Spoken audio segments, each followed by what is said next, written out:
So yun guys, pagdating sa mga automatic na motor, sa daanan, palagi akong may napapansin. Usually mga nakakasabayan ko, mention nyo nga guys dito sa video na to yung mga kilala nyo yung ganito magpatakbo ng automatic, tsaka ganito din mag overtake, ganito maglaro ng rev bago pumasok sa overtake.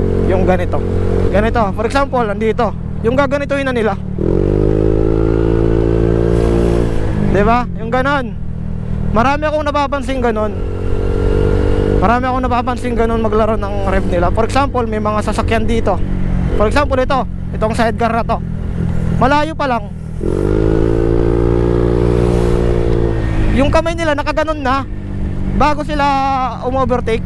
Marami akong napapansin ganun, diba? Yung tipong dito pa lang sila, tapos overtake na.